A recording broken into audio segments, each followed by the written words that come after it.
आज का शुभ पंचांग मार्गशीर्ष मासे कृष्ण पक्षे तृतीया सोमवार विक्रम संवत 2081 तदनुसार 18 नवंबर 2024। आज तृतीया सायं लगभग 7 बजे तक की है, तत्पश्चात चतुर्थी। आज का विशेष दिन प्राकृतिक चिकित्सा दिवस, विश्व राजकुमारी दिवस, भद्रा सर्वार्थ सिद्धि योग, अमृत सिद्धि योग, गणाधिपति संकटी चतुर्थी व्रत। आज संकटी चतुर्थी गणेश चौथ का व्रत है। सूर्य राशि वृश्चिक, चंद्र राशि मिथुन, दिशा अशुलपुर, अग्निवास आकाश, नक्षत्र मृगशीरा, ब्रह्म मुहूर्त 5:13 से 6:03। राहु काल का समय प्रातः 7:30 बजे से लेकर 9 बजे तक रहेगा। अभिजीत मुहूर्त लगभग 12 बजे से लेकर 12:50।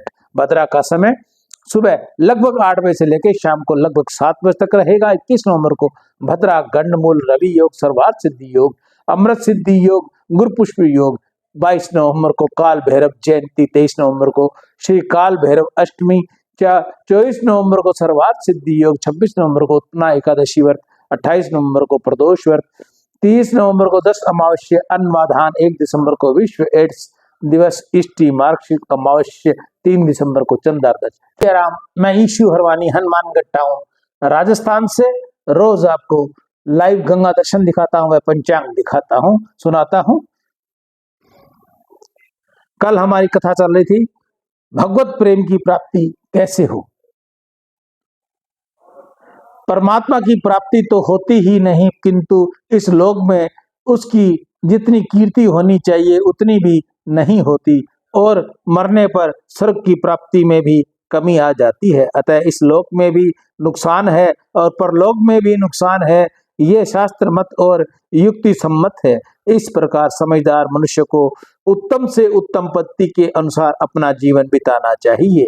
इस विषय में सभी साधारण भाइयों का विचार स्वाभाविक ही नीच दर्जे का रहता है। दूसरे का थोड़ा भी अपराध पहाड़ के समान और अपना बड़ा भी अपराध रज के समान दिखता है, पर इस बात इसके विपरीत होनी चाहिए। अपने एक मित्र के साथ जैसा व्यवहार होता है उससे भी बढ़कर व्यवहार होना चाहिए। अपना छोटा सा जो अपराध है उसको पहाड़ के समान समझना चाहिए, और अपने प्रतिपक्षी का पहाड़ के समान अपराध एक रज के कण के समान समझना चाहिए।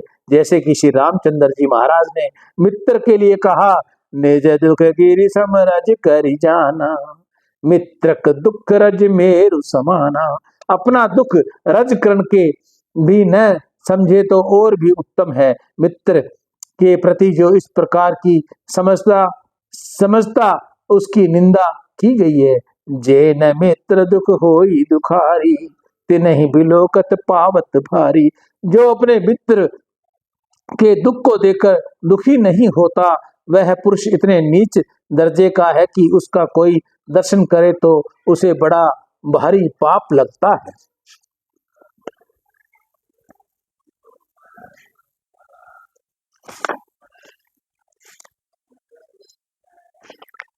पातक भारी छोटा मोटा नहीं, बड़ा भारी पाप लगता है। आपको एक श्रेष्ठ नई बात बतलाई जाती है। जैसे कोई अपना बुरा करने वाला है जिसको लोग दुश्मन कहते हैं, उसके दुख को देखकर जो दुखी होता है वह बड़ा उच्च कोटि का पुरुष है, और उसके दुख को देखकर जो दुखी नहीं होता वह निम्न श्रेणी का पुरुष है। जैसा कि कहा गया है, जो न मित्र दुख होई दुखारी, तिनहि बिलोकत पावत भारी। अपने मित्र को दुखी देखकर जो दुखी नहीं होता वह बड़ा भारी पापी है। इसके दर्शन करने वाले को भी पाप लगता है। मैं इस विशेष बात करता हूं कि जो शत्रु के दुख को देखकर दुखी नहीं होता वह भी कम पापी नहीं है, और शत्रु के दुख को देखकर जो सुखी होता है वह तो बहुत ही नीच दर्जे का असाधु महान पापी पुरुष है। मित्र को दुख को देखकर तो सभी दुखी होते हैं, पर शत्रु के दुख को देखकर भी दुखी होना चाहिए। शत्रु को सुख देखकर जो प्रसन्नता होती है वह भगवान उस पर खुश होते हैं।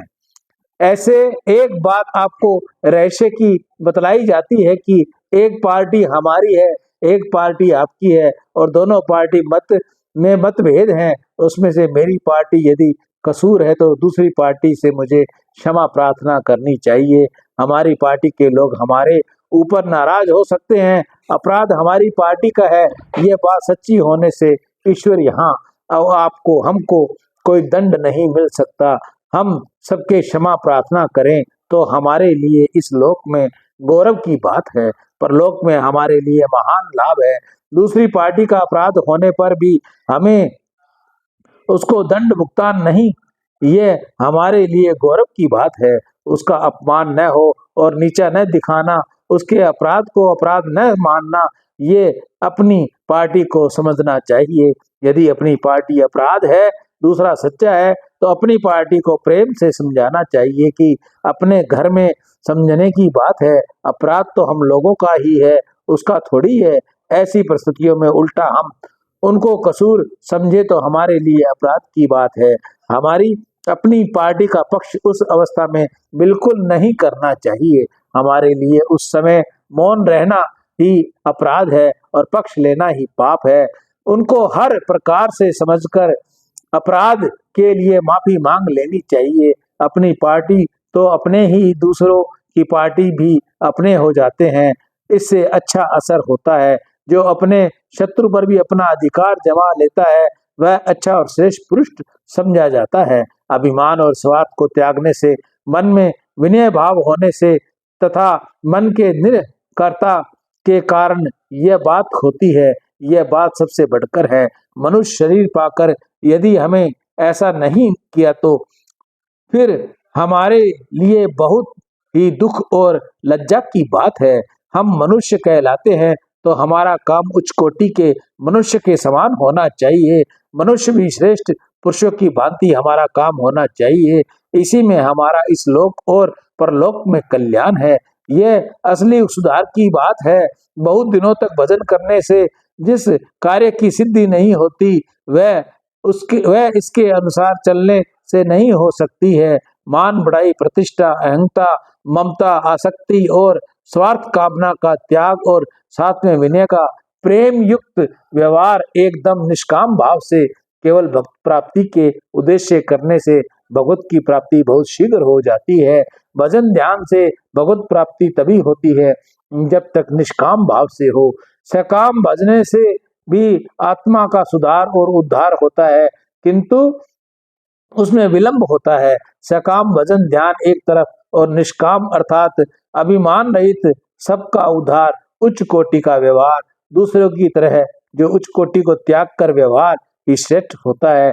जैसे ही भगवान ने गीता में बतलाया है, कर्म फल त्याग कर किया हुआ निष्काम कर्म श्रेष्ठ है, इससे परम शक्ति तत्काल मिल जाती है।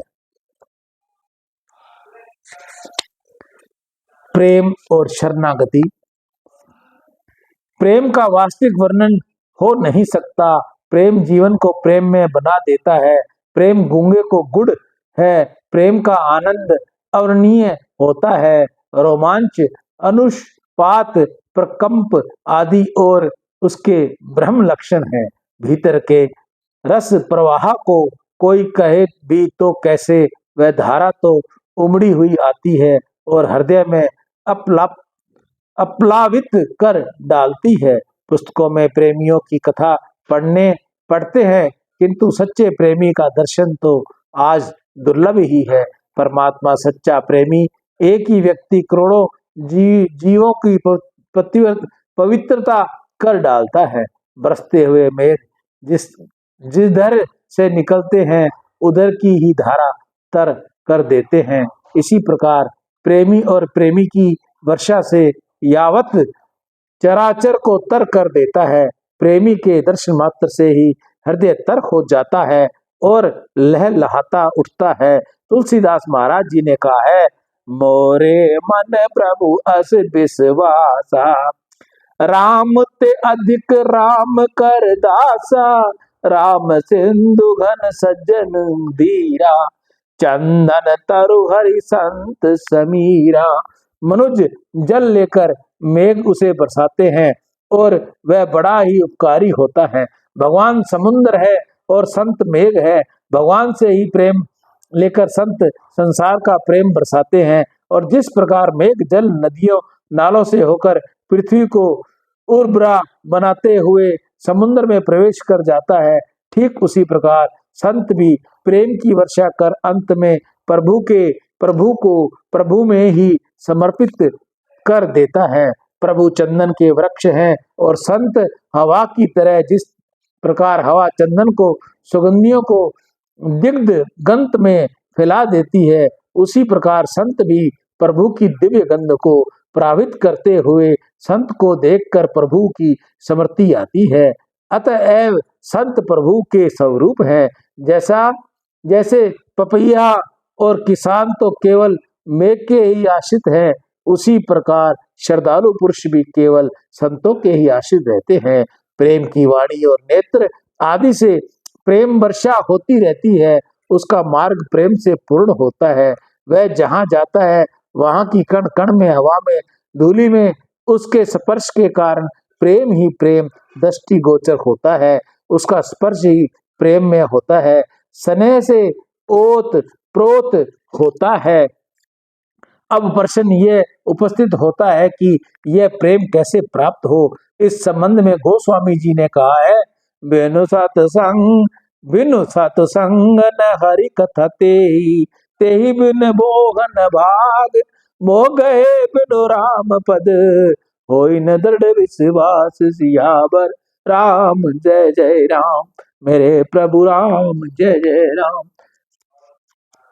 प्रेम और शरणागति